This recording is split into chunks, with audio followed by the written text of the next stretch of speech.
Well, it's Wednesday, and you all know what that means. If you probably know right about now, Stardom has begun their final stages with the 5-star Grand Prix. Now, what they're going to do is similar to what we saw in the G1 Climax. Now, remember, there were only 2 blocks that they had in the G1. In this one, they had the same thing, but they divided them to A and B on both the red and the blue star block. So we will see how it's going to happen because we're going to have the quarterfinals and the semifinals of the respective blocks. So we'll see who advances. And then, of course, we move on with WWE Evolve featuring many matches. We do have a Women's Evolve Championship Eliminator match featuring Kylie Ray and Chantel Monroe. We even have, of course, Swipe Ripe, members of the Vanity Project, Brad Baylor and Ricky Smokes. As you know, there's been cracks within the Vanity Project. They face, of course, Marcus Mathers and Aaron Rourke. So we'll see how that will roll up. And, of course, the main event, Sean Legacy versus Rich Holland. And then finally, we have AEW Dynamite. As you all know, they're in Glasgow. This is their last show before we head to the Forbidden Door in London. So anything could happen before then. So it's going to be crazy. And then finally, as always, we'll cap up our episode as usual with some news updates to give you guys updates on what's been happening in the world of wrestling, such as what events the promotions are throwing out, who's booked, what matches are set, including developments that are happening in the world of wrestling as we speak. So, let's get ready for another episode of Deleted Wrestle Zone.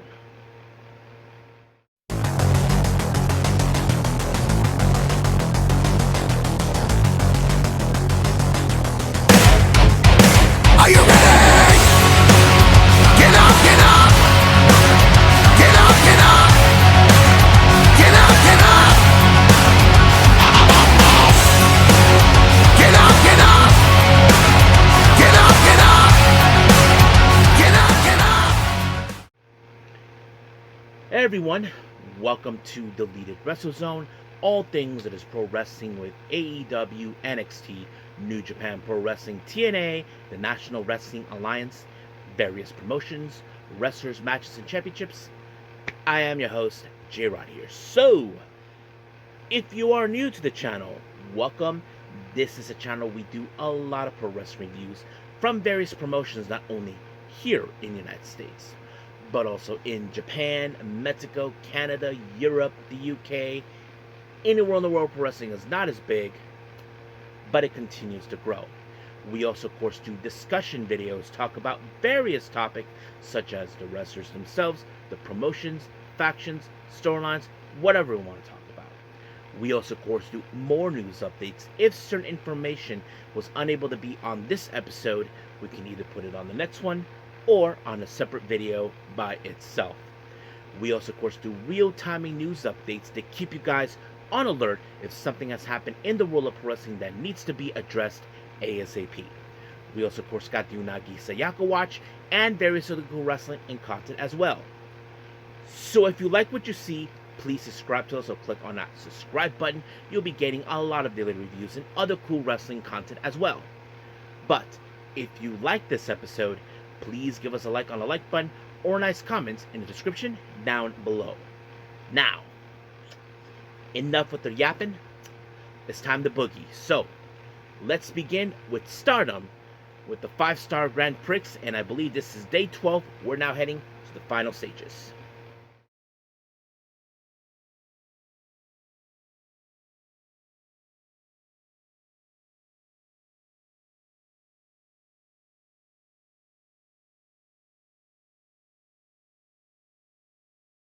Okay, Stardom, the 5-star Grand Prix. We're now in day 12. This is their much recent event. Now keep in mind, this moment from here, no points. It's all about elimination in the final stages. So whoever walks out will be facing the wrestlers that got their bye. So they're going to have, of course, the quarterfinals and the semifinals in the same day in the respective blocks. Now, let's begin with our first match, representing, of course, the quarterfinals of the Blue Stars, which is the first match, Bozilla versus Zu Suzuki, which has turned out to be a showdown of members of Mi Vida Loca. Of course, a faction that was formed by Zuzu herself. Now, of course, many would say in some capacity that Bozilla most likely win this match due to the fact that she's big and strong. Obviously, yes, but you got to remember Zuzu. She's crazy.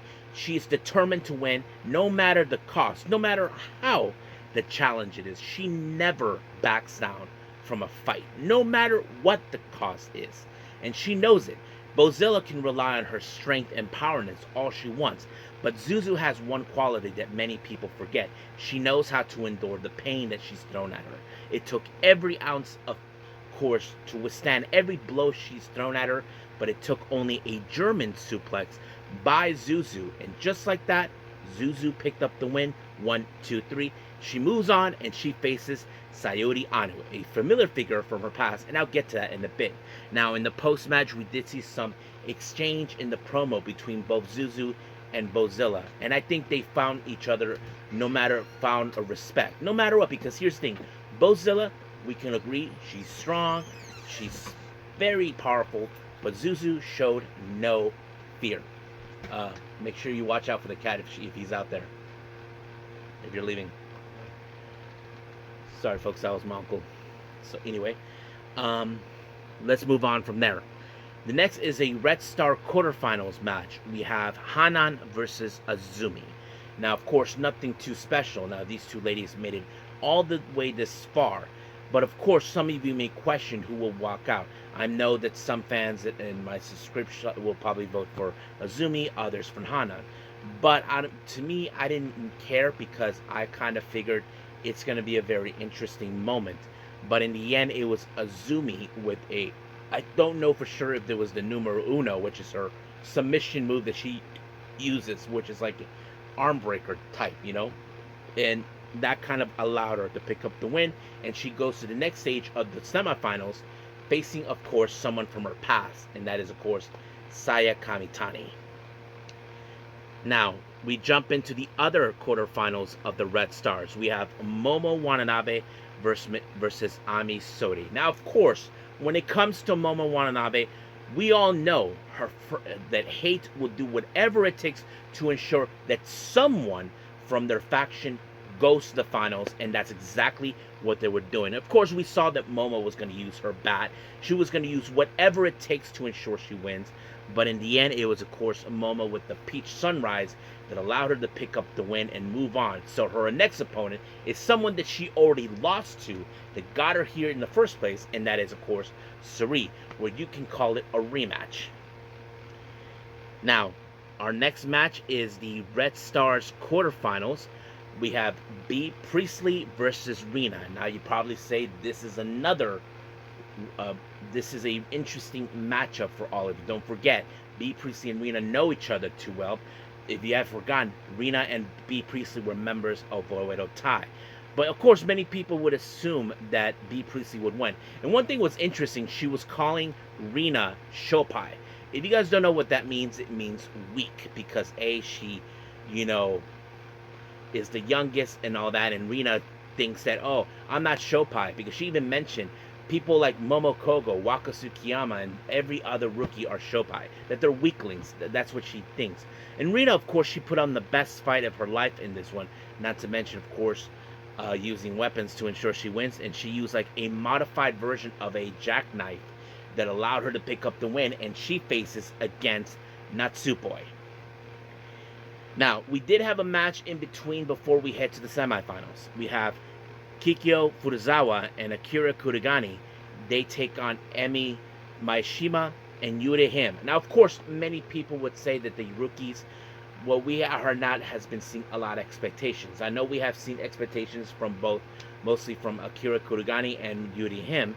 And what's surprising in this match, it was Yuri Him who picked up the win by applying a submission on Furuzawa. And just like that, she tapped out. Yuri Him and Emi Maeshima picked up the win. Now, our next match involving, now in the 5-star, we are now doing the Blue Stars semifinals. We have Zu Suzuki versus Sayuri Anu. Now, these two ladies are no strangers from each other. Now, if you guys don't know what I meant by that, these two ladies know each other back from Ice Ribbon. prior before Zuzu made her appearance and joined Stardom full time, she in fact, of course, was in Ice Ribbon, and so is Saori Anu. Zuzu was a regular member of the roster, while Saori Anu is a regular guest appearance at the time as a freelancer. So that kind of sets it up. And of course, it's not the first time these two faces each other, and these two ladies did not hold no punches because they were determined to win, and that's exactly what they tried to do. And of course, it was Saori Anu who walked away with the win by applying the special pottering, and just like that, 1, 2, 3, she advances. Now we jump into the Red Stars semifinals, and this one's a good one. Azumi versus Saya Kamitani, two former teammates from Queen's Quest. And of course, Azumi has always questioned Saya Kamitani's attitude. Of course, I'm sure she blamed her for what happened to Queen's Quest, and that's it. And Saya Kamitani is determined, of course, to win this match by any means necessary to prove that she is the dominant force of Stardom.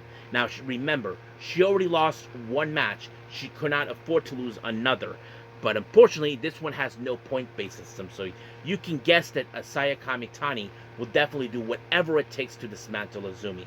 But Azumi was able to counter everything she can throw at her, and then she applied, surprise, surprise, the Azumi Sushi, and just like that, 1, 2, 3, it's over. She pinned her. Now, keep in mind, folks, if Azumi does not win, of course, the 5-star Grand Prix, she could cash in an opportunity for the red belt down the line. And I'm sure Kamitani sees that, because this is a loss she cannot let go, because I'm sure she'll call it out saying, I want you, Azumi. I will not forget what you did when you beat me. I cannot let that go. So we will have to wait and see when that happens. Now, our next match is the Blue Stars semifinals. We have Momo Watanabe versus Suri. Of course, the entire Stardom fan base were behind Momo Watanabe for obvious reasons, because Suri has made critical judgments towards, of course, some of the members of the Stardom roster, especially when it comes to Hate, and that's exactly what she was doing. But of course, Hate were trying to get involved, and Suri's seconds, Miku Kane and Chi-Chi, were doing their best as possible. And of course, they've been using weapons, and they did everything humanly possible to dismantle her, but it did not work out. But the one person that wants to get even with Suri is the one person that she thinks, I'm coming for you because I'm revenging Suri, and that is Konami.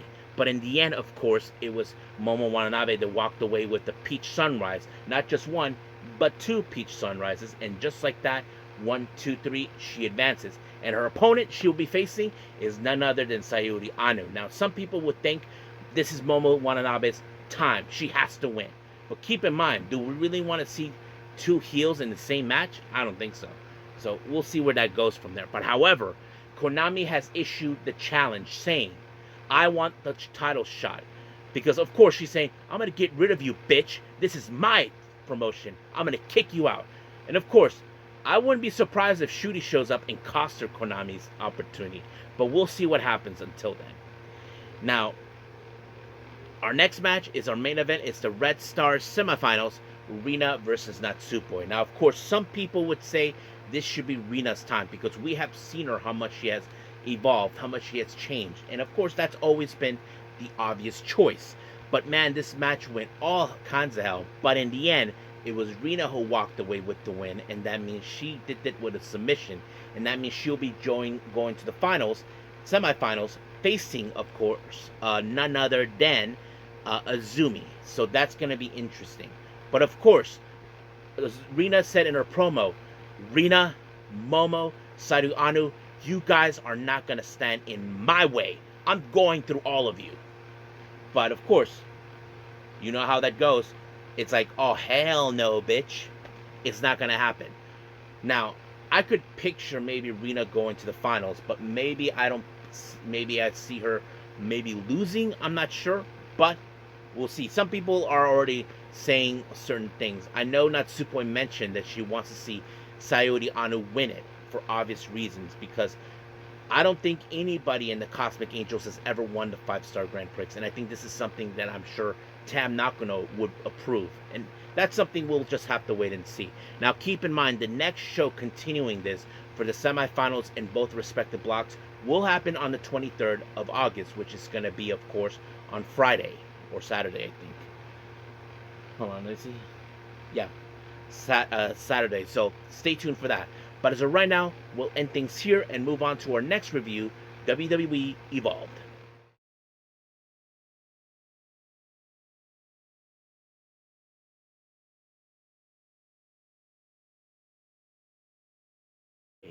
WWE Evolve.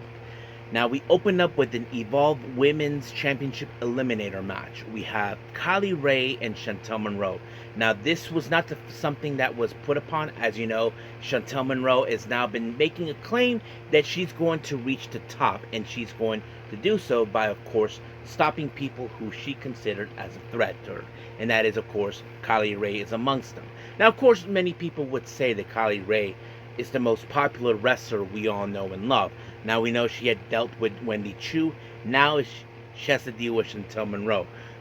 But however, this match was unsuccessful by Kylie Ray. Chantel Monroe put her out, and just like that, 1, 2, 3, she's in it. Now Kiana Carver put out a video promo sending a clear message to Jackson Drake, telling him, I'm coming for your title, and I'm going to destroy anyone from the WWE ID Prospect Program to show them that they don't belong here. So that's exactly what's going to happen.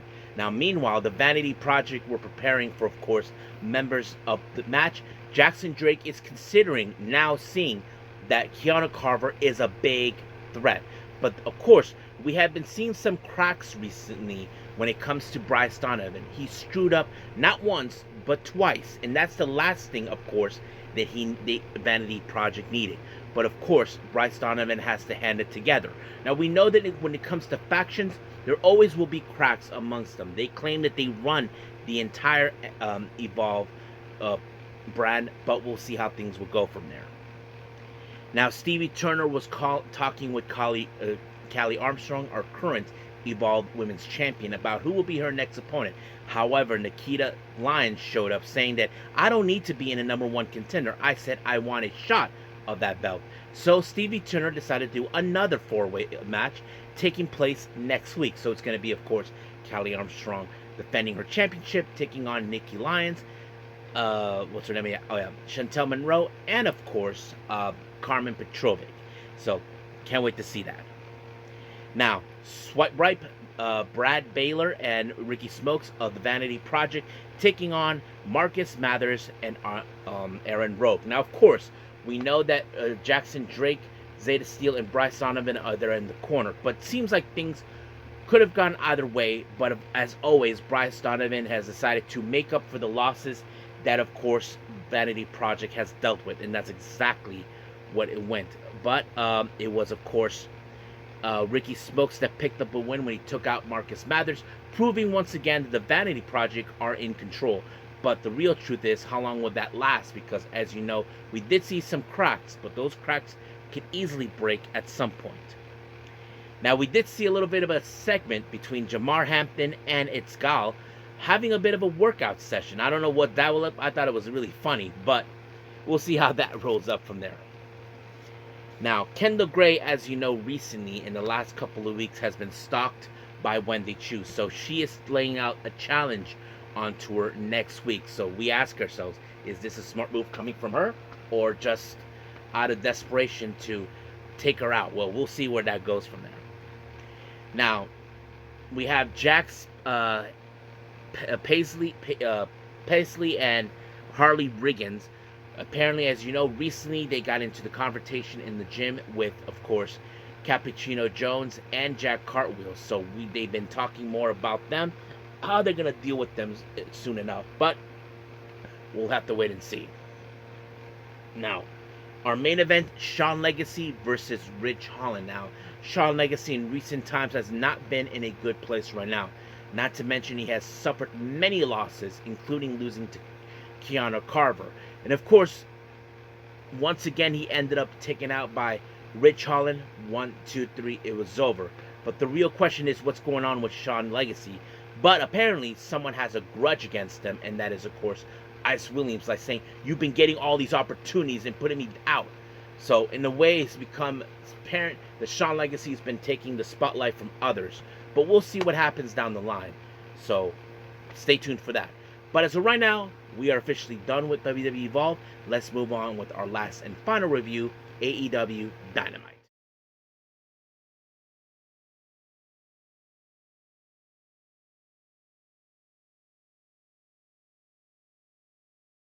Okay, AEW Dynamite. In Glasgow, this is, of course, the go-home show before we head to London for Forbidden Door. So anything could happen before we get there. Now, we open up with, of course, Bryan Danielson, who we haven't seen since All in Texas, helping Hangman Page win the AEW World title. But he was only there to join, of course, the commentary group. Now, I will explain something about that later in our news update, so you guys can get a clear picture on that part. Now, it opened up, of course, Will Ospreay talking about, of course, as you know, he announced a lights out steel cage match, and he told the fans what its lights out means in the capacity. However, he was told that he was not medically cleared, but he said that he was willing to take the risk. However, of course, Jon Moxley and the Death Riders once again wanted to take out Will Ospreay once and for all to put him out of his misery. But luckily, of course, we had Jet Speed making their way, and then the Ace, Hiroshi Tanahashi. It became, of course, a match between the Death Riders, Wheeler Yuta, Claudio Castagnoli, and Jon Moxley taking on Jet Speed and Hiroshi Tanahashi. However, Marina Shafir, of course, got caught with her hand in the cookie jar, and the ref told her, "You are out of here." So she was complaining and bitching until, of course, Will Ospreay saying, "Hi," and he just carried her out. But of course, the Death Riders have new allies. We had members of the Bullet Club War Dogs, Gabe Kidd, Drilla Maloney, Robbie X, and Clark Connors helping them out. But however, luckily Will Ospreay showed up again in a body bag containing Marina Shafir to get their attention, and because they were distracted in that matter, this allowed for Hiroshi Tanahashi to apply the high five flow on Wheeler Yuta, and just like that, it was over. Now, when things seemed like they were getting out of control, the Bucks even super kicked Will Ospreay, and then after that, we did see the Roderick Strong and Kyle O'Reilly deal with them. However, of course, we did see Jon Moxley and Claudio Castagnoli try to, of course, save Marina Shafir, but what they didn't realize, it was a bloody trap by Darby Allin. And then we did see the Ops making their way in, so it became a hellhole. And apparently the War Dogs and Death Riders were trying to make a kick getaway, but they were taken out completely by Darby Allin. And I'm sure this is going to be a calling sign for Moxley, saying, you have just lost control of what you're trying to prove. That you saying you're trying to save AEW, but you're losing control for what you couldn't control from the very beginning. And now, all things could go wrong. So we'll see how things will go. Now, in the ring, we did see Copeland and Christian Cage in an interview with Tony Schiavone. Well, they admit each other about certain things. Of course, Christian being an a-hole, which is one. And of course, dealing with the patriarchy and all that. But we did see Shayna Wayne showing up. Apparently, Nick Wayne had a video message for Christian. Apparently, he's out on injury, put on the shelf. And he's pissed at the fact that Christian Cage used Spike on him and basically injuring him. But however, he said that he always will be one step ahead of him. And what no one anticipates, the return of Killswitch. He took out both Christian and Copeland, and just like that, it just revealed Killswitch will team with Kip Sabian. So we'll see how that will go from there. Now, Ricochet, along with the Gates of Agony, were basically talking in the back until they were not confronted, more, let's say, approached by MJF, because apparently they have one person in common, and that is Mark Briscoe. So it seems that, of course, they have their business with him to deal with. So we'll see where that goes. Now, we had the finals of the AEW World Tag Team Title Tournament between FTR and Brodito, Brody King and Bandito. And of course, the Hurt Syndicate were watching this, but at some part of the match, they got unimpressed by it. So they just walked off. However, all hell broke loose in this, and later, of course, um, the match ended in a time limit draw after 30 minutes. But later, it was decided that this match will contest in a three-way match at London. So this is, I think, the last thing FTR needed, but it seems like it's going to happen. Now, Hangman Page was in a promo until MJF, of course, showed up and had Mark Briscoe tied up, and poured gasoline, told him some of the requests, saying that in the result of this disqualification, the title will be, of course, an exchange and all that. And he said that I don't need to submit the contract. So, of course, MJF was going to try to find ways to ensure he weasels in. And, of course, Hangman went in the back to confront MJF, and then he whacked Ricochet with the belt and told him that he accepted his conditions. Well, of course, Gates of Agony were not too pleased with the fact that they were not around to see that.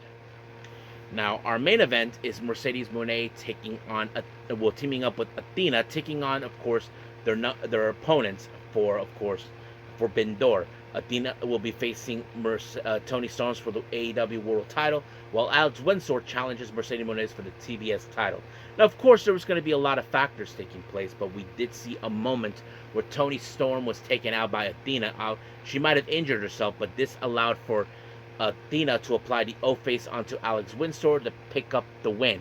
But, of course, Mercedes Moné was confronted by Persephone, who, in fact, will be part of a four-way match at Forbidden Door for the TBS title, representing CMLL. So we'll see what happens from there.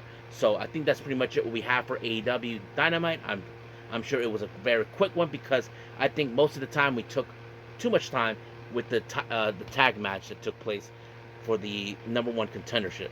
So we'll see about that. But as of right now, we'll end things here, move on with some news updates.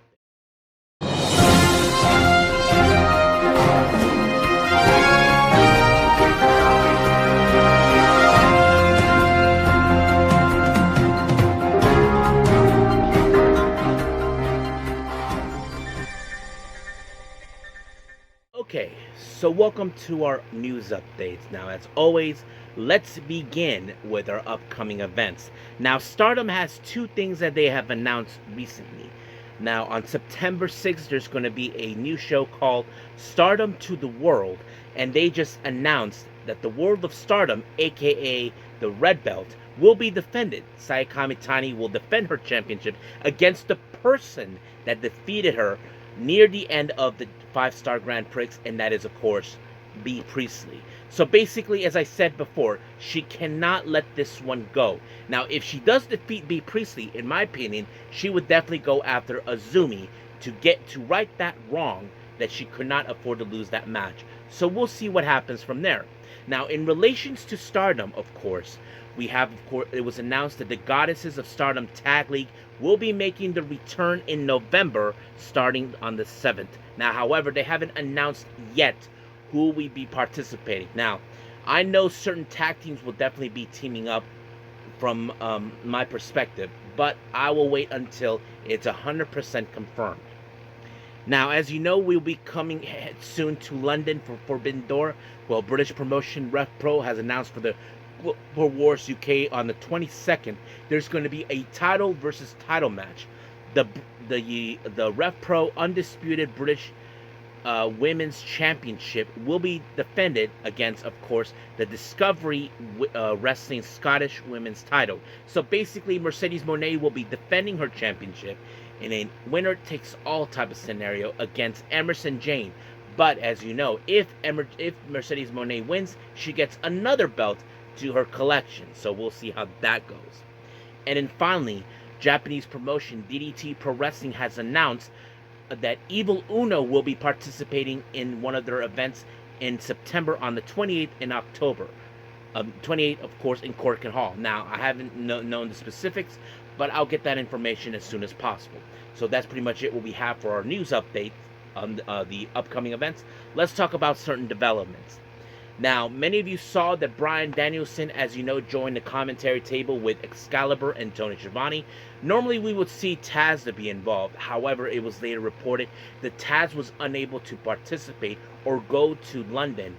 Now, many of you guys were wondering what happened. Was he got in trouble? No, guys. Remember, Taz had a surgical replacement knee, and it's not good for him at the moment to go traveling.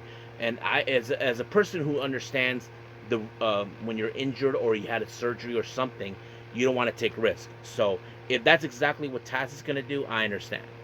Now, this next development here, this one was coming from Lacey Lane. Lane, remember her? She was the tag team with Katana Chance at the time.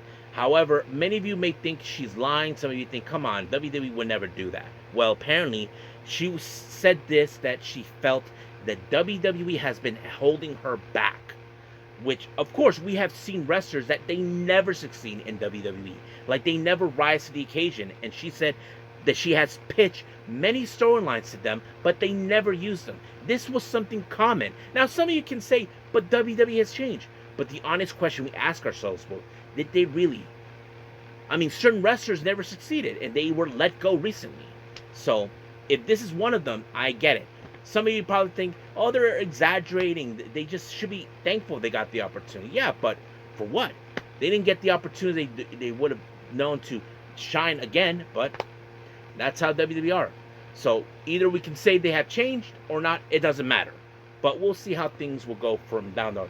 I just hope Lacey Lane finds a good opportunity somewhere else, and we'll see how things will go in her future. But as of right now, let's call it a day.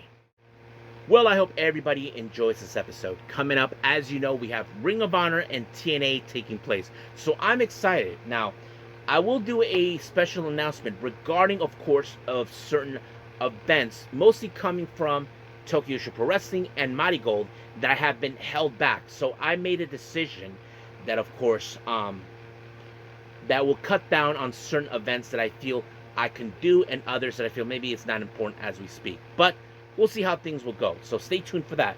But so right now, the priority for the next episode is TNA and Ring of Honor. So if there's any other events that I may review, I'll do those.